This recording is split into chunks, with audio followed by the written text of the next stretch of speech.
శ్రీకృష్ణాయ నమః. చైతన్య మహాభారతము రెండవ పర్వము సభా పర్వము. సభ అంటూ ఉంటే సభ్యులు ఉంటారు, సభ్యులు ఉంటేనే సభ. సభ్యులు ఎలాంటి వారు సభ అలాంటిదై ఉంటుంది. సభలో ఎన్నో ఉంటాయి, ఎన్నో జరుగుతాయి. సభను బట్టే సభ్యులు. ఎన్ని సభలో ఈ ప్రపంచంలో! రాజకీయ సభలు, సాంస్కృతిక సభలు, వైజ్ఞానిక సభలు, నాట్య సభలు, సంగీత సభలు, వేదాంత సభలు, న్యాయ సభలు, చట్ట సభలు. ఎన్నని చెప్పగలం? ఎన్నైనా చెప్పవచ్చు. 10 మంది కూడితే చాలు, అభిరుచులు కలిస్తే చాలు. లోకులు ఉంటే లోకసభ, దేవతలు కూడితే దేవసభ. ఎవరి లోకం వాడిదే, ఎవరి సభ వారిదే. ఇది భారతంలో సభా పర్వం. ఆది పర్వం మూసింది, సభా పర్వం ముందుకొచ్చింది. ఆది అంటే పుట్టుక, పుట్టుక ఆది పర్వము. ఆది పర్వంలో మొదటిది మళ్ళీ సంభవ పర్వము. జీవి పుట్టిన తర్వాత వ్యవహారమంతా సభలోనే, ఈ ప్రపంచంలోనే. అందరము కొందరితో కలిసేది ఇక్కడే. అందుకే ఈ లోకం సభ అయితే దీనికి ప్రభువు లేదా సభాపతి పరమేశ్వరుడు. ఆ దివ్యాత్మని స్ఫురణతోనే ప్రపంచం ప్రకాశిస్తోంది. కనుక ఈ ప్రపంచం కూడా ఒక పెద్ద సభ. లోకం సభ అయితే మనం సభ్యులం. సభ్యులైన వారు నియమాలు పాటించాలి, నియతిని అర్థం చేసుకుని జీవించాలి. అదే సభ్యులకు ఉండవలసిన సభ్యత. లేకపోతే అంతా అసభ్యతే. అర్హత లేకుండా సభకొచ్చేవాడు అసభ్యుడు, శిశుపాలుడు లాంటి వాడు. సభ్యుడై ఉండి అసభ్యంగా ప్రవర్తించేవాడు దుర్యోధనుడు. ఆ కోవలోనే కర్ణుడు, దుశ్శాసనుడు, శకుని. అంతా సభా పర్వమే. సభ అంటే జూదము అని కూడా అర్థము, అమరకోశం. అందుకనే సభికుడు, సభికః అంటే జూదగాడు అని అర్థము. కనుకనే మాయా జూదము సభా పర్వంలోనే ఉంది. ఇది విశ్వసభలో మాయా నర్తకి కౌశలము. మనస్సు కూడా సభయే, సంకల్పాలే సభ్యులు. దుర్యోధనిలాగా దుష్ట సంకల్పాలు అక్కడే, ధర్మరాజులాగా ధర్మ భావనలు అక్కడే. సభను బట్టే సభ్యులు. సభా పర్వంలోనే మయ సభ. అంతా మయం మయం మయం, మృన్మయం, హిరణ్మయం, చిన్మయం, తన్మయం, శివమయం, రామమయం, కృష్ణమయం, బ్రహ్మమయం. అంతా బ్రహ్మమయం. ఈ సభ అంతా బ్రహ్మమయం. ఇది అర్థమైతే మయసభలోనే జ్యోతిర్మయం. అర్థం కాకపోతే అంతా తారుమారే. మయసభ తారుమారైతే యమసభ. అప్పుడు అంతా శోకమయం, దుఃఖమయం, నరకమయం. మయసభలో ప్రవేశించి కొందరు జ్యోతిర్మయులై శోభిస్తారు. అదే మయసభలో మరికొందరు దుఃఖమయులై శోకిస్తారు. ఇదంతా సభ్యత అసభ్యత మీద ఆధారపడి ఉంది. యోగ్యత అయోగ్యతలను అంటు పెట్టుకుని ఉంది. రెండు ఉండటము ద్వంద్వము. ద్వంద్వాలకు ఆధారమైన అందం ఏకం. అది మయసభ కాదు, యమసభ కాదు. ఈ రెండిటికి ఆధారమైన నిరామయ సభ, అనామయ సభ, అంతటా ఉండి ఎక్కడా లేని కృష్ణ సభ, శ్రీకృష్ణ సభ. అందుకే భారతంలో ఉన్నవన్నీ పర్వాలు.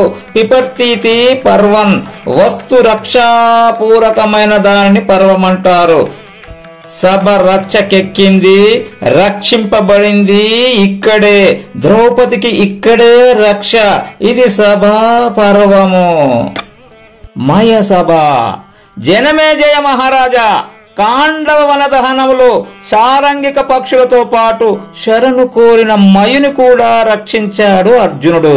మయుడు కృతజ్ఞత నిండిన హృదయంతో అర్జునుడి వద్దకు వచ్చి కృష్ణార్జునులకు నమస్కరించి ప్రత్యుపకారం చెల్లించుకునే అవకాశం ఇవ్వమని ప్రార్థించాడు అని భారత కథను వినిపిస్తున్నాడు వైశంపాయనుడు. మయాసుర, నేను ప్రత్యుపకారమును ఆశించి రక్షించలేదు. నీవు కృతజ్ఞతా వచనాలను చెప్పడమే నాకు ప్రత్యుపకారము. నాకు అది చాలు. నీకు శుభము కలుగుగాక. నీవు వెళ్ళు. నాకు నీ ప్రేమ చాలు. నేను కూడా నీ విషయంలో సదా ప్రేమ భావంతోనే ఉంటాను అన్నాడు అర్జునుడు. మహానుభావ, అలా మాట్లాడడం నీకే సరిపోయింది. నీవు అసమానుడవు. ఏదో ప్రత్యుపకారం చేయాలని నా మనసు పరిపరి విధాలా ఆలోచిస్తోంది. పూర్వం దానవరాజులకు మహద్భుతములైన మందిరాలు నిర్మించి ఇచ్చాను. మీకు కూడా అలాంటిది ఏదైనా నిర్మించి ఇవ్వగలను అన్నాడు మయుడు. నాకు అలాంటివి అవసరం లేదు. నువ్వు మరీ ముచ్చట పడుతున్నావు కనుక శ్రీకృష్ణునికి సంతోషాన్ని కలిగించే పనిని చేస్తే అది నాకు ఎంతో ఆనందంగా ఉంటుంది అన్నాడు అర్జునుడు. మయుడు శ్రీకృష్ణుని ప్రార్థించాడు. మయుడా, యుధిష్ఠిరునకు మహోన్నతమైన ఒక సభాభవనాన్ని నిర్మించి ఇవ్వు. అది సర్వులకు విస్మయాన్ని కలిగించే విధంగా ఉండాలి అన్నాడు శ్రీకృష్ణుడు. మయుడు ప్రసన్న చిత్తుడయ్యాడు. గగన విహారం చేసే విమానము లాంటి సుందర సభా మందిరాన్ని ధర్మరాజుకు నిర్మించి ఇవ్వాలని అక్కడే ఒక నిర్ణయానికి వచ్చాడు మయుడు.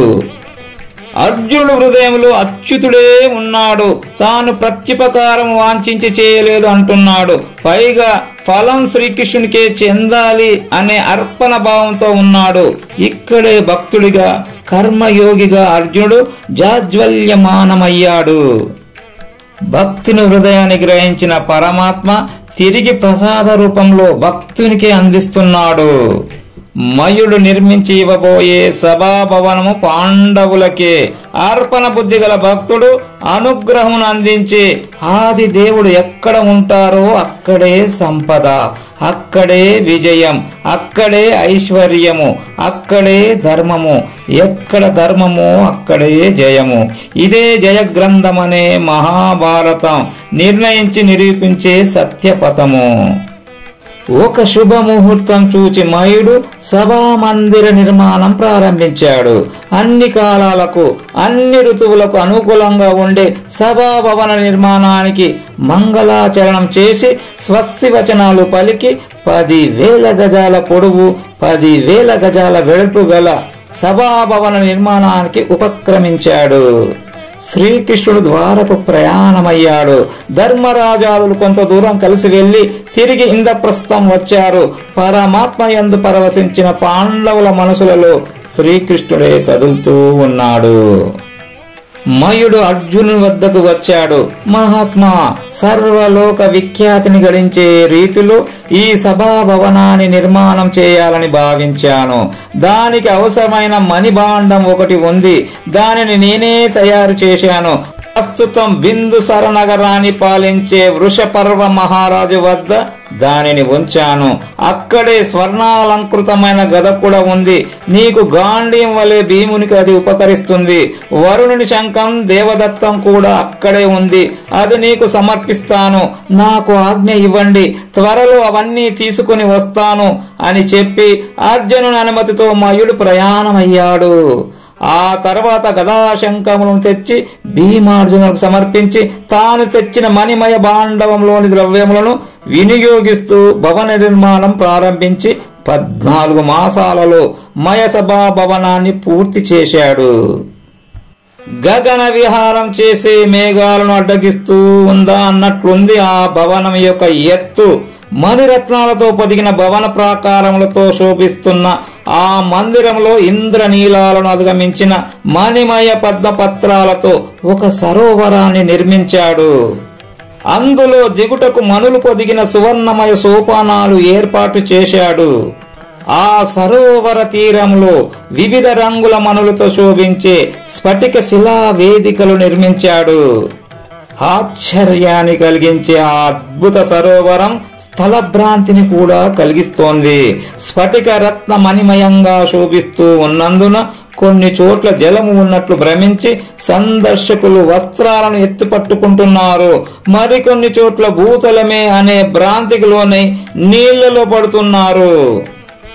దివ్యమైన మయసభలో ఒక ధ్వజాన్ని ప్రతిష్ఠించాడు మయుడు. అందులో కింకరులు భూతాలు వసిస్తూ ఉంటారు. అర్జునుడు ధనుష్టాకారం చేసినప్పుడు ఆ భూతాలు ప్రతిధ్వనిగా మేఘ గర్జనం చేస్తాయని తాను సృష్టించిన అద్భుత మాయలన్నీ చూపాడు మయాసురుడు. ధర్మరాజు ఆ భవనంలో దేవతామూర్తులను ప్రతిష్ఠించి అర్చించాడు.